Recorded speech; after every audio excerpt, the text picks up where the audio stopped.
Bismillahirrahmanirrahim. Selanjutnya halaman 85 bab salat. Bismillahirrahmanirrahim. Qala al-muallifu rahimahullahu ta'ala wa nafa'ana bihi wa bi'ulumihi fid dharaini amin amin ya rabbal alamin. Qala Habibuna Abdullah bin Alwi al-Haddad. Bismillahirrahmanirrahim. Bab salat. Wa'lamu ma'asyiral ikhwan faqahanallahu wa iyyakum fiddin wa alhamana rushdana wa a'adzana min syarri anfusina. Annas salata imaduddin wa ajallu mabanil islami al khamsi ba'da syahadatain. Ketahuilah wahai saudara-saudaraku, semoga kalian mendapat ilmu fikih dari Allah, mendapat kecerdasan dari Allah Subhanahu wa taala, bisa memahami agama ini dengan benar. Semoga kalian mendapat perlindungan dari Allah dari kejahatan nafsu. Ketahuilah bahwa sesungguhnya salat itu adalah imaduddin, tiang agama. Bismillahirrahmanirrahim. Hadirin yang berbahagia, hafizakumullah. Kalau Al-Habib Abdullah bin Alwi al-Haddad membahas tentang salat, tentunya berbeda dengan kitab-kitab fikih bab salat kebanyakan. Kalau di kitab-kitab fikih semisal Fathul Qorib, Bajuri, I'anatul Talibin, dan kitab-kitab yang lain, Bushrul Karim, ya, itu biasanya membahas tentang syaratnya, rukunnya, sahnya, kemudian caranya wudhu, waktunya, itu biasanya begitu. Tapi kalau Al-Habib Abdullah bin Alwi al-Haddad ini membahas tentang sholat itu sendiri dan bagaimana caranya sholat itu agar kita bisa mencapai khusyuk, dan bagaimana dulu caranya sholat modelnya Rasulullah, bagaimana zaman sholat zaman para sahabat, bagaimana orang-orang khulafaur rasyidun dulu ketika menjalankan sholat, bagaimana dulu para wali-wali cara sholat mereka, sehingga ketika sholat itu ada tanda-tanda ijabah dari Allah Subhanahu wa ta'ala. Itu yang akan dibahas oleh Habib Abdullah bin Alwi al-Haddad. Tentunya dalam kitab An-Nasaihud Diniyah ini jabarannya sangat panjang sekali, maka kita mengambil yang pokok-pokok saja. Semoga seperti doanya Habib Abdullah bin Alwi al-Haddad, kita dalam memperdalam sholat ini betul-betul kita mendapat derajat dari Allah Subhanahu wa ta'ala, bisa mencapai kenikmatan, kekhusyukan di dalam sholat. Yang pertama, kata Habib Abdullah bin Alwi al-Haddad, ketahuilah sholat itu adalah tiang agama. Kemudian yang kedua, wa ajallu mabanil islamil khamsi ba'da syahadatain,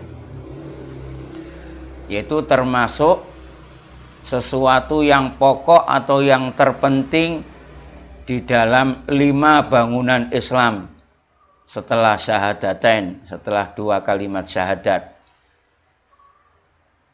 Jadi bangunan Islam atau syariat Islam atau rukun Islam sudah terkenal, semuanya tahu, ya, syahadat, Salat, zakat, puasa, dan haji. Tapi yang nomor 2 setelah syahadat, rukun Islam yang pokok, yang menjadi benteng kekuatan Islam adalah salat. Wa mahalluha minad dini mahallur ra'si minal jasad. Ketahuilah yang ketiga bahwa kedudukan salat ini bagi orang-orang yang beragama adalah menempati peringkat yang tertinggi bagaikan kepala kalau dihitung di badan manusia. Artinya apa? Faka'an nama annahu la hayata liman la ra'salah.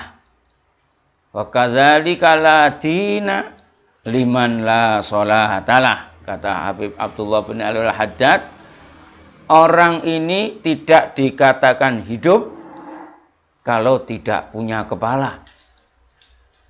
Dan orang tidak dikatakan ahli agama atau beragama bagi orang yang tidak menjalankan sholat.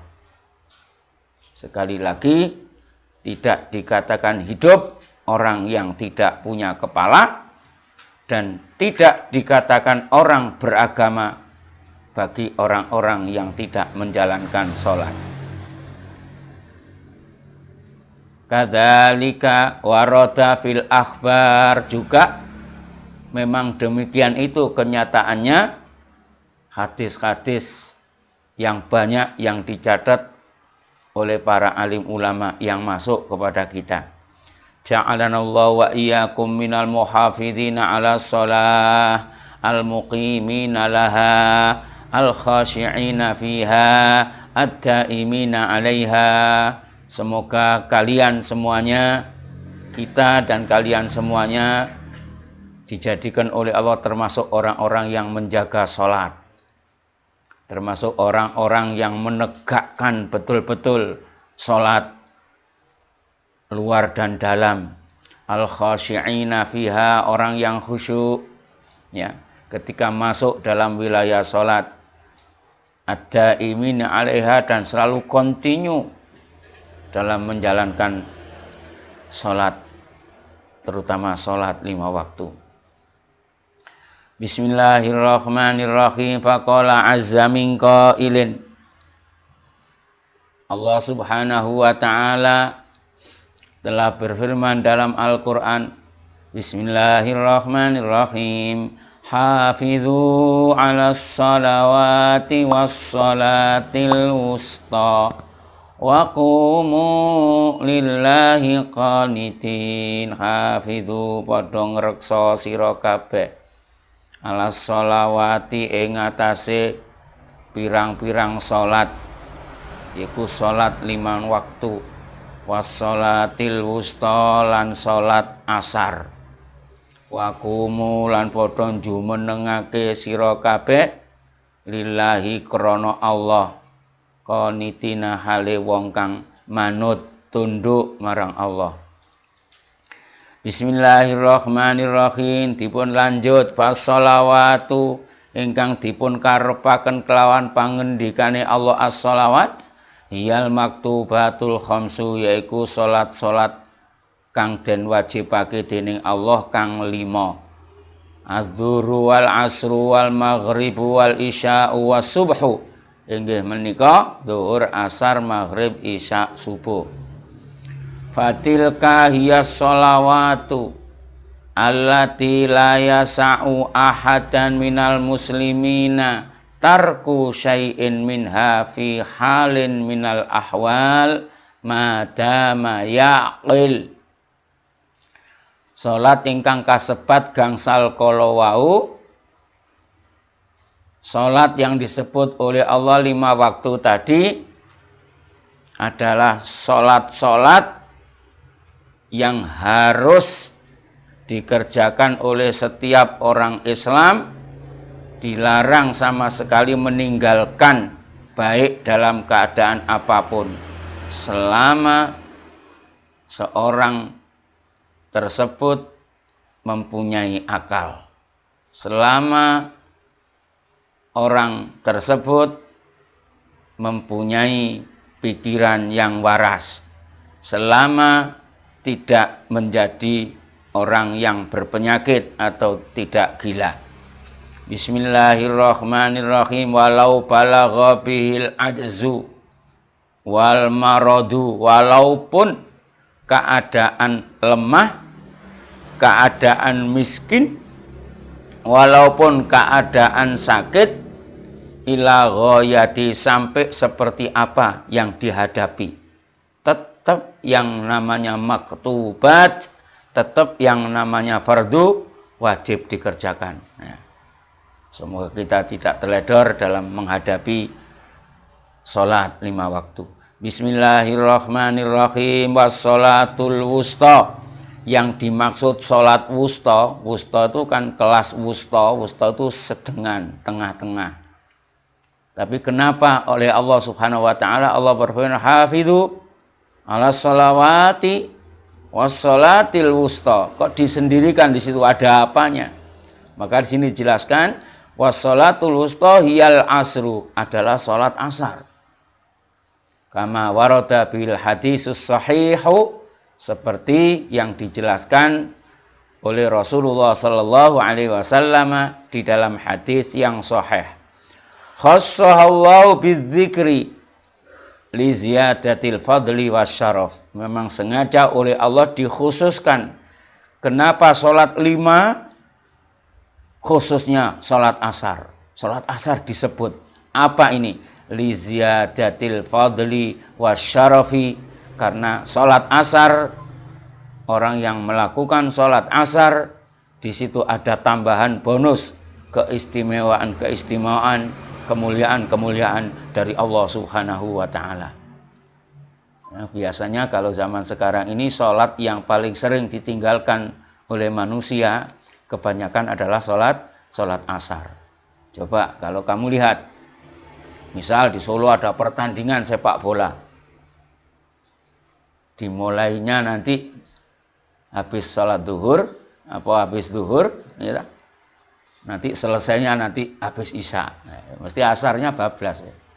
Sak penontonnya, sak sing nyoting, sak sing panitianya, sak sing main sepak bola, semua kena semua. Jadi seakan-akan kalau zaman sekarang ini meninggalkan sholat asar ini hal yang biasa. Adalah waktu yang paling istimewa itu di dalam Islam, ya pagi dan sore, habis subuh dan setelah sholat asar. Makalah doa pagi itu, ya, kalau kamu doa Allahumma inni as'aluka khairahu, Allahumma inni as'aluka khairahu wa a'udzubika min syarrihi, Allahumma as'aluka khairu hadzal yaum wa khairu ma fihi wa khairu ma fihi wa khairu ma qablahu wa khairu ma ba'dah, ya. Tapi kalau bacanya sore, Allahumma inni as'aluka khairu hadhil lailah wa khairu ma fiha wa khairu ma qablaha wa khairu ma ba'daha wa a'udzubika min syarri hadhil lailah wa syarri ma qablaha wa syarri ma ba'daha, dan sebagainya, ya. Jadi bedanya kalau malam itu ha, kalau pagi hu, ya. Diganti hu dhamirnya. Bismillahirrahmanirrahim, ya. Maka di dalam sholat asar ini ada banyak khususiyah dari Allah Subhanahu wa taala. Wa dzalika ma'rufun wa masyhurun fil Islam. Jadi bagi orang yang faham agama Islam tentang fadilahnya, keistimewaan, kehebatan sholat asar ini sudah banyak dikenal, ya, di dalam ilmu agama Islam. Bismillahirrahmanirrahim. Hatta balaghana fi sababin nuzulir rukhsati fi sholatil khauf, sampai yang kita dengar sampai kepada kita ada sababnya rukhsah sholat dikerjakan dengan berjamaah dalam keadaan darurat, dalam keadaan sholatul khauf, itu dikerjakan juga diantaranya waktu asar. Sampai ketika ada perang, ada musuh, sholat itu tetap berjamaah, saking pentingnya berjamaah sampai sholatnya itu tidak beraturan. Berarti diatur karena sholat dalam keadaan darurat. Jadi kadang-kadang imamnya waktu berdiri, makmum yang soft depan itu melakukan rukuk dan sujud. Jadi kalau imamnya nanti rukuk dan sujud, makmum yang belakang tetap dalam keadaan berdiri. Jadi saking pentingnya berjamaah seperti itu. Bismillahirrahmanirrahim. Annal muslimina kanu ma'a Rasulillahi sallallahu alaihi wasallam fi ba'dil ghazawat. Sesungguhnya umat Islam pada saat itu ketika berkumpul dengan Rasulullah sallallahu alaihi wasallam menghadapi perang besar kedatangan musuh orang-orang kafir. Akhirnya fasalla bihim alaihi salatu wassalam salatadz zuhri alal wajhil ma'hud. Maka Rasulullah Shallallahu Alaihi Wasallam mengerjakan sholat duhur berjamaah seperti biasanya. Akhirnya wakanal musyrikina qariban minhum yarawnahum. Maka ketika orang-orang musyrik dalam jarak tempuh yang dekat, mereka melihat orang-orang Islam dalam keadaan sholat. Bagi pikiran mereka, wah umat Islam sholat, ini pasti lali, tidak mikir kita. Tentu mereka ini bisa kita kalahkan. Akhirnya apa? Falamma farahu min salatihim qala ba'dul musyrikin law aghartum alaihim wa hum fi salatihim la asabtumuhum. Wa qala baqiyatul musyrikin inna lahum ba'da hadis salati salatan hiya ahabbu ilaihim min abaihim wa abnaihim yu'nuna al-asr.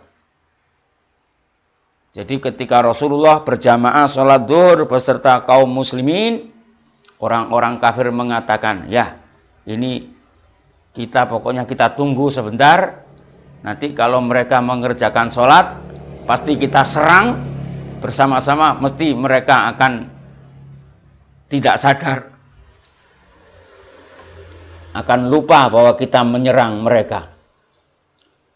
Tapi ternyata sebagian orang-orang musyrik atau orang-orang kafir mengatakan tidak mungkin umat Islam itu terkalahkan. Karena apa? Setelah ia sholat ini seperti ini, nanti setelah ini akan ada sholat lagi yang mana mereka itu kalau melakukan sholat itu lebih nikmat, lebih cinta, lebih senang daripada kepada orang tuanya atau kepada anak-anaknya sendiri. Maksudnya apa? Yaitu sholat berjamaah waktu sholat asar. Dikenal oleh orang-orang musyrikin bahwasanya orang Islam ini kalau sudah mengikuti Rasulullah menjalankan sholat asar, maka sholatnya itu sirri, sholatnya itu tidak didengar oleh orang lain. Sholatnya tidak berisik, ya. Sholatnya penuh dengan kekhusyukan. Sampai orang-orang musyrik ini tergetar melihat gerakan-gerakannya orang-orang Islam yang melakukan sholat asar. Akhirnya, fanazala Jibril alaihi salatu wassalam ala Rasulillah sallallahu alaihi wasallam bi sholatil khauf. Maka detik-detik ketika melakukan sholat asar tersebut, malaikat Jibril turun menemui Rasulullah sallallahu alaihi wasallam pada saat itu mengajarkan sholatul khauf. Ya. Betapa pentingnya sholat 5 waktu, sholat berjamaah, betapa pentingnya sholat asar. Fandur kaifa sara fadlu hadis sholat ma'luman hatta lil musyrikin. Coba bayangkan, coba pikir betapa agungnya sholat asar ini. Sampai-sampai Jibril langsung turun menemui Nabi Muhammad sallallahu alaihi wasallam mengajarkan sholatul khauf dan orang-orang musyrik pada tahu bahwa memang orang-orang muslim yang melakukan sholat asar itu adalah tidak mungkin bisa terkalahkan. Bismillahirrahmanirrahim. Jadi inilah kehebatan beliau Al-Habib Abdullah bin Alwi Al-Haddad ya, dalam mengajak santri-santrinya biar melakukan sholat 5 waktu ini benar-benar mendapatkan ma'rifat, mendapatkan kekhusyukan dari Allah Subhanahu wa ta'ala. Bismillahirrahmanirrahim. Wa qala ta'ala munibina ilaihi wattaquh wa aqimus sholata wa la takunu minal musyrikin. Munibina hale podo inabah, hale podo taubat ilahi maring Allah. Mila wattaquhu lan podo takwa sira kabeh ing Allah. Wa aqimu lan podo jumenengake sira kabeh as-sholata ing salat. Wala takunu lan aja ana sira kabeh iku minal musyrikina golongane wong-wong kang musyrik. Fal inabatu moko utawi kang aran inabah kala wau munibin gitu. Nek siji muniban, nek kata munibin niku madine anaba yunibu inabatan wa huwa munibun. Nah, karena jadi hal jadi munibin niku termasuk jenenge jamak mudzakkar salim ya. Jadi kadang munibun kadang munibin, muslimun muslimin, mukminun mukminin. Won fal inabatu hiyar ruju'u ilallah. Sing jenenge inabah ingkang aran inabah inggih menika bali marang Allah, wangsul dateng Gusti Allah, manut dawuh Allah niku jenenge inabah. Dilanjut wattaqwa hiyal khasyah minallah. Sampun terkenal nek takwa lajeng wong inabah kali Gusti Allah terus digandeng kalian takwa. Nek takwa intine khasyah, wedi. Ya ta? Carane wedi takut datang Allah niku carane pripun, yaitu nindakaken perintah nebihi larangan. Ngoten.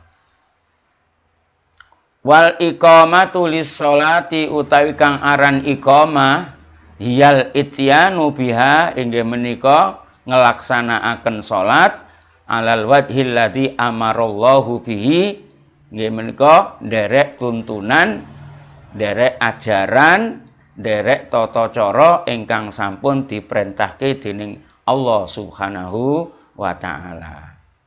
Mulane nek ketika napa menika bab salat dawuh Gusti Allah wa aqimus shalah.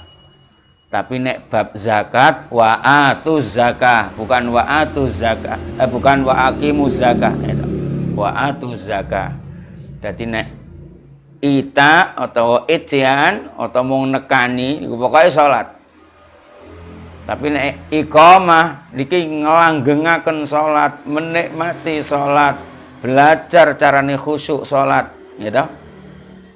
Biar sampai sempurna salatipun. Mula ya, iqamah. Bismillahirrahmanirrahim. Lajeng ingkang nomor kalih Habib Abdullah bin Alwi Al-Haddad jelasaken bilih tiyang ingkang iman, ingkang salate saged sempurna, salate saged khusyuk niki dipun paringi tetenger utawi dipun paringi ayat-ayat Al-Qur'an sing tentune nggih ngajari kula panjenengan ya supados inggih menika paham ya. Paham dalilnya, paham ayatnya, paham cerita zaman Rasul. Jadi dipilihkan yang afdal-afdal, yang gampang-gampang. Bismillahirrahmanirrahim. Qala Allahu ta'ala qad aflahal mu'minuna alladzina hum fi salatihim khashi'un. Qad aflaha teman-teman bejo.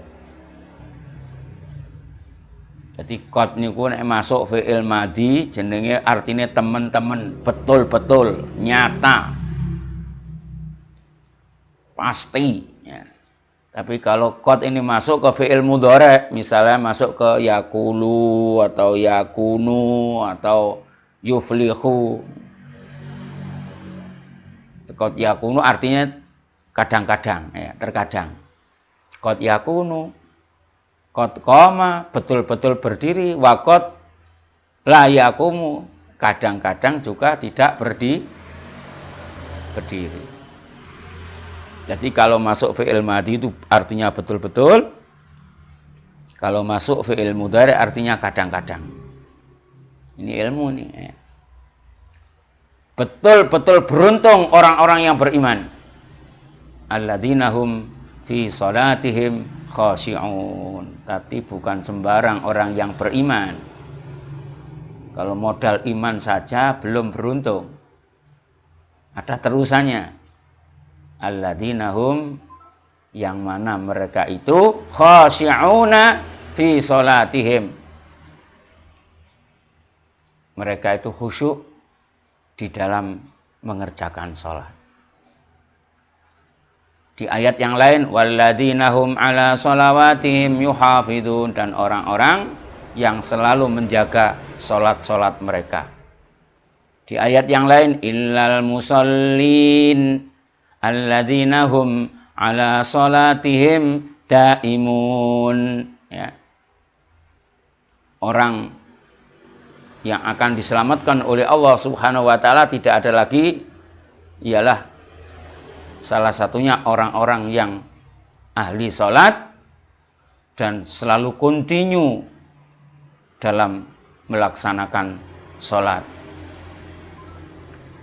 Bismillahirrahmanirrahim. Fastasnahum min nau'il insani al-makhluqi 'alal hala'i wal jaza'i inda masih syarri lahu wal man'i inda masil khairi lahu ka'annahu subhanahu wa ta'ala yaqul innal musallina 'alal haqiqah laisu man yahla wa yadza wa yamna. Ya. Bismillahirrahmanirrahim. Memang Allah ini menciptakan manusia hidup di dunia kebanyakan penuh dengan keluh kesah ketika menghadapi kejahatan. Mesti dia merasa ada yang salah ya. Ketika tidak mendapatkan kebaikan, mesti menyalahkan. Sampai berdoa, ya Allah, kok saya selalu dapat musibah? Sebenarnya apa kesalahan saya ini ya Allah? Jadi kadang-kadang manusia itu aneh. Perintah Allah jarang dilakoni. Tapi nanti kalau ada kekurangan, ada kejahatan yang menimpa, ada ujian dari Allah, malah kesannya menyalahkan Allah. Gitu.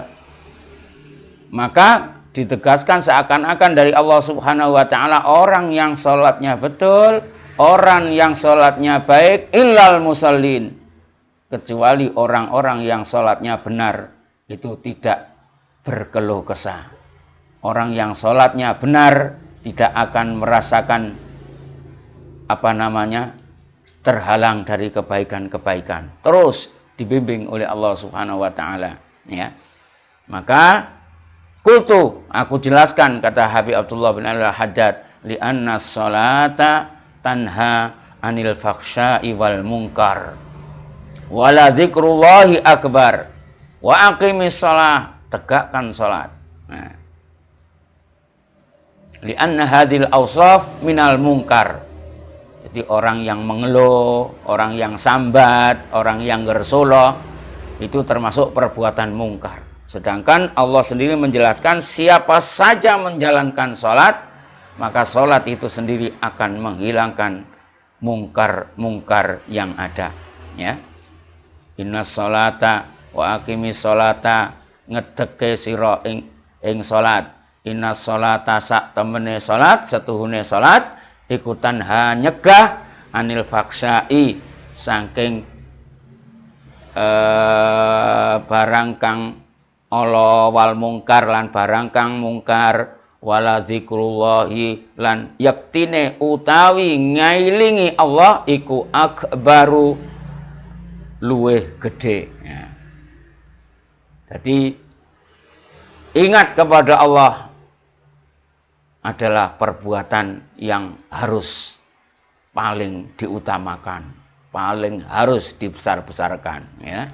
Wala zikrullahi akbar wallahu ya'lamu ma tasnaun. Fal musalli al muqimu lis salati kama amarallahu wa rasuluhu tanhahu salatu an fi'li ma yakrahuhu. Maka orang yang salat, yang istiqomah, yang menegakkan sholatnya dengan betul seperti yang diperintahkan oleh Allah dan Rasulnya, pasti sholatnya tadi akan merubah, akan menghilangkan semua perbuatan yang diingkarinya atau dibencinya. Mislu hadis sifatil madhkurah wa ghairiha minal makarih, seperti sifat-sifat yang aku terangkan di atas dari segala sesuatu yang tidak diinginkan. Kemudian yang ketiga, Habib Abdullah bin Alwi Al-Khattab melanjutkan, bagaimana sholat yang benar, bagaimana sholat itu bisa diterima oleh Allah, bagaimana sholat itu benar-benar sah, zahiran wa batinan. Katanya Habib Abdullah Al-Haddad, bismillahirrahmanirrahim, dengarkan. Qala Rasulullah sallallahu alaihi wasallam, sallu kama raaitumuni usalli. Sallu, padha nglakonana salat sira kabeh, oleh sira nglakoni salat kama raaitumuni, kaya oleh padha ningali sira kabeh ing ingsun, usolli khale nalikane salat sapa ingsun. Jadi pokoknya kamu itu kalau mau mengerjakan salat, ya, lihat salat saya ini. Lihat saya itu bagaimana. Dilihat oleh para sahabat, oh ternyata kalau salat zuhur itu 4 rakaat. Ternyata kalau sholat asar 4 rakaat, kalau maghrib 3 rakaat, 4 isya 4 rakaat, subuh 2 rakaat. Dilihat oleh para sahabat, kadang-kadang Rasulullah itu pakai kunut, kadang-kadang tidak pakai kunut. Kalau ketika ada musibah seperti sekarang ini, ya, ini tidak usah nunggu 15 Ramadan. Jadi kunut zaman sekarang ini, zaman corona ini, zaman musibah ini, kunut ya setiap hari. Ya, kalau setiap habis witir kunut, setiap habis subuh kunut, habis sholat subuh kunut, atau Jumatan, sholat Jumat itu kunut.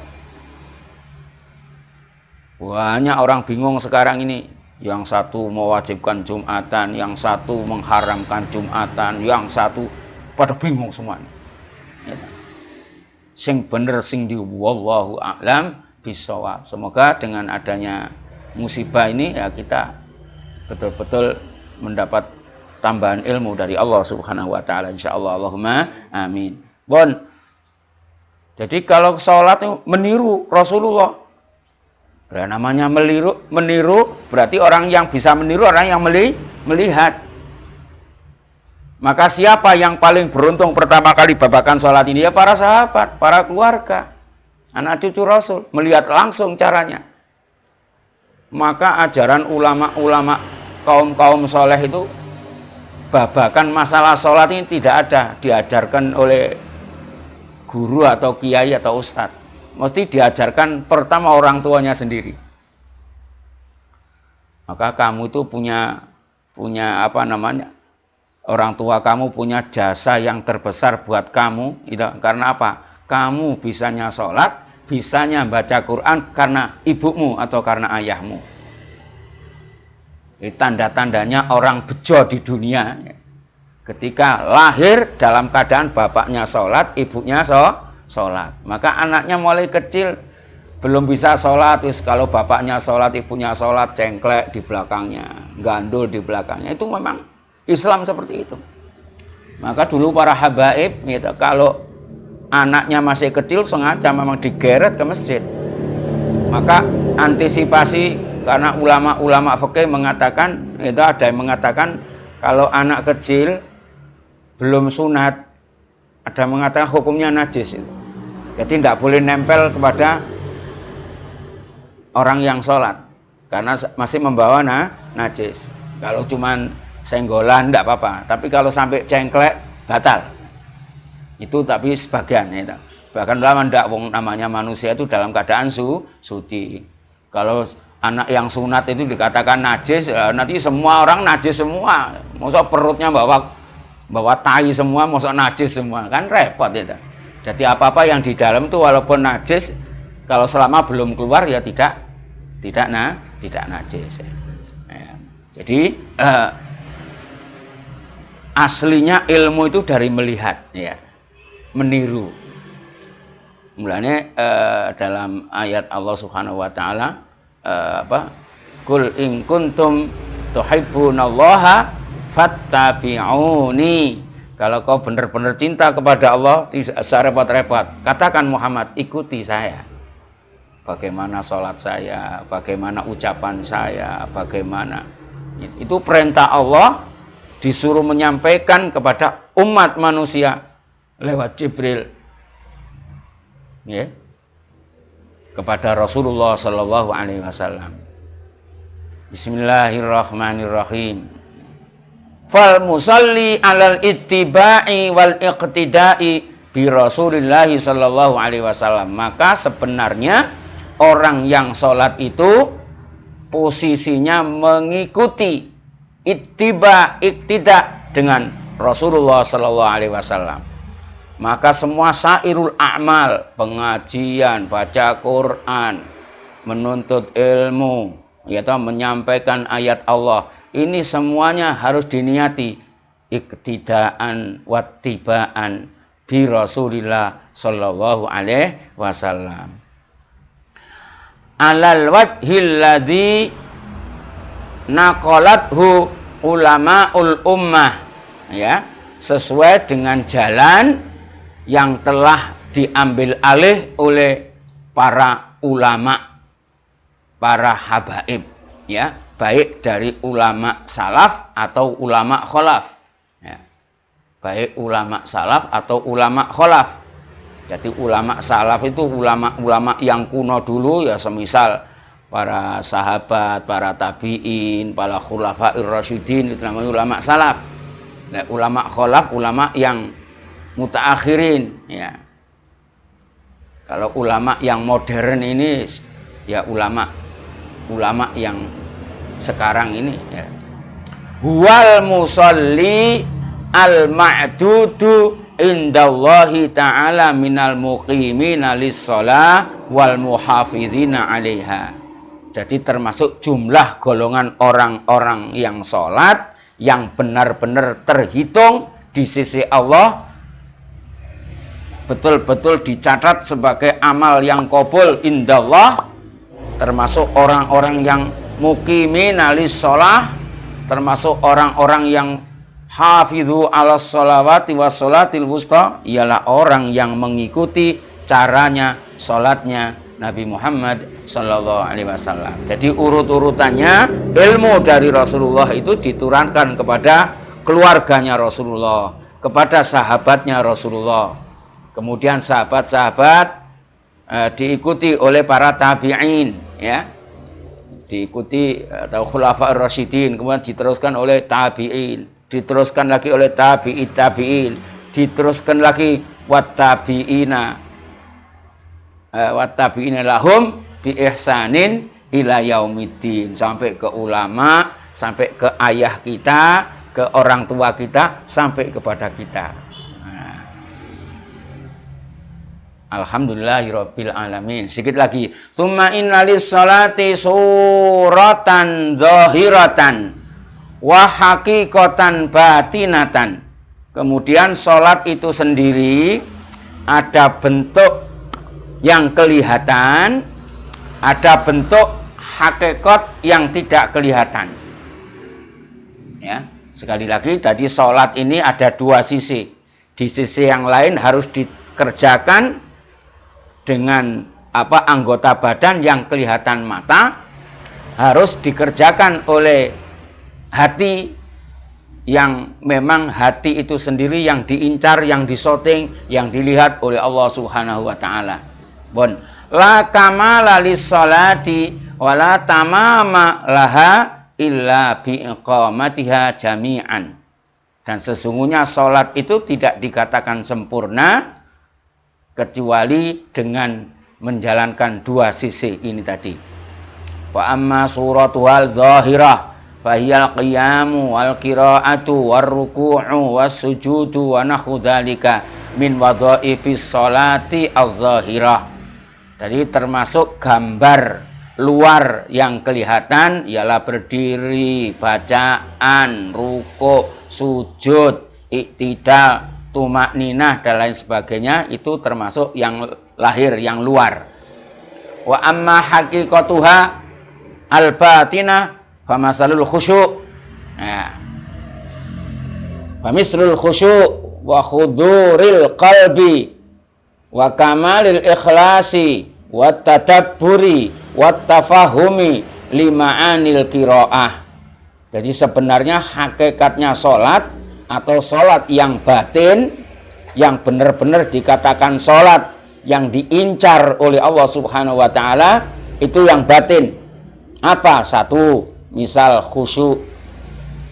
Maka khusyuk itu harus belajar, harus dipelajari, harus digurukan, ya. Terus wa khuduril qalbi lan ilinge ati.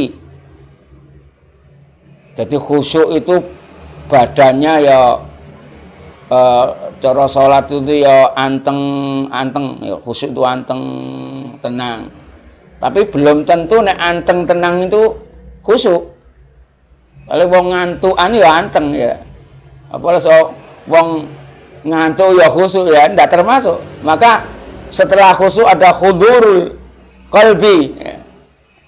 Hadir, atine eling, ya. Awake tenang, atine eling. Awake tenang, mripate merem, turu ya, keturunan itu khusyuk jenenge itu. Ya. Atau orang pakai songkok tinggi, tongkoknya tinggi, mlaku nending klo. Ya. Apa ya khusyuk? Ya orang mesti. Ya. Nah, jadi di sini dibahas. 2, khudurul qalb. Nomor 3, wa kamalil ikhlas. Ya, sempurnanya ikhlas. Wah, jenenge ikhlas seperti apa?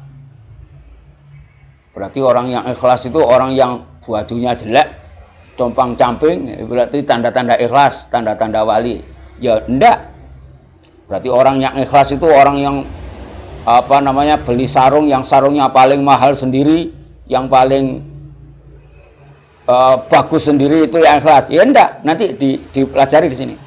Terus nomor 4, wat tadabburi wat tafahumi, angen-angen memahami lima'anil qiraati wat tasbih, arti-arti bacaan. Jadi sing diwaca iku ngerti maknane. Subhanallah itu apa? Wat tasbih dan bacaan tasbih.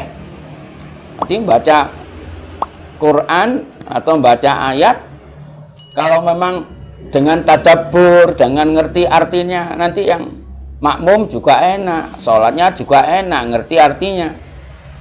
Tapi seorang ngerti maknane, kesusu sisan, itu dihoyak waktu sisan. Apalagi sholat diancam oleh makmum. Ini kapak-kapakno ora iso khusyuk. Imam mau ngimami, makmumnya rapat sih, itu. Bagaimana Pak Imam, ini sholatnya nanti ini 8 apa 20? Ya 20, enggak. Kalau saya 20 saya enggak sholat di sini. Saya sholat di tempat lain sana. Imamnya mulai terancam ya. Akhirnya imam ini, ya 8 rapopo. Wah, jadi 8 rapopo. Wah, akhirnya ngimami 8 tenanan. Tapi rakaat pertama surat Al-Baqarah. Rakaat kedua surat Ali Imran. Boleh imamnya hafal Quran ya. Itu tambah kado kabeh nih. Bismillahirrahmanirrahim. Maka kemarin ada cerita ya toh. Ada cerita salah satu imam besar gitu. Ada kejadian orang kampung nempeling imam. Imamnya ditempeling. Nanti ini di waktu yang lain nanti kamu anu ya. Kamu cari referensi yang bagus ya. Akhirnya dilaporkan sama kiainya. Pak Kiai, apa santri jenengan ngimami apa jenis santri sampean tuh ngimami di satu kampung ditempeling sama salah satu orang kampung. Lah kenapa ditempeling? Kurang ajar santri saya. Kok berani orang menempelin, yang nempelin suruh ke sini. Akhirnya dipanggil yang nempelin tadi, sing mukul imam tadi. Ditanya kenapa? Kok berani nempelin santriku? Padahal santriku itu alim hafal Quran. Bagaimana tidak saya tempelin Pak Kiai? Tidak. Saya itu tidak pernah sholat lagi belajar sholat. Sholat rakaat pertama yang dibaca surat Al-Baqarah. Saya pikir ya surat Al-Baqarah dibaca ujung-ujungnya tok. Berapa ayat sampai selesai. Sholat subuh lagi, gitu. Akhirnya setelah setelah sholat rakaat pertama, rakaat kedua surat Ali Imran. Tak pikir ya ujung-ujung, ternyata dibaca semua sampai hampir keluar matahari, sampai padang loh. Surat Al-Baqarah kan panjang, sampai cereng, sampai hampir matahari keluar. Wis kaya ngono selesai sholat, selesai ngimami, pidato mimbar. Ngomong di mimbar, ngomongnya apa? Bapak-bapak, ibu-ibu, tolong tadi sholat kalian itu tolong diulang lagi. Karena apa? Saya tadi waktu sholat tadi ngentut. Nah, itu. Jadi saya baca Quran dalam keadaan batal. Maka batal sholat kalian, maka tolong diulang lagi. Saya tidak banyak omong, tak parani, memang tak tempeling langsung. Ini ada ini. Ada ceritanya.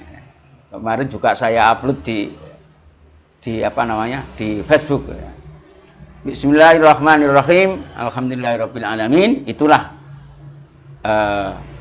tentang hakikat sholat. Semoga Allah memberi rezeki kita sehingga sholat ini bisa merasakan khusyuk, bisa merasakan nikmatnya sholat. Insyaallah. Allahumma amin.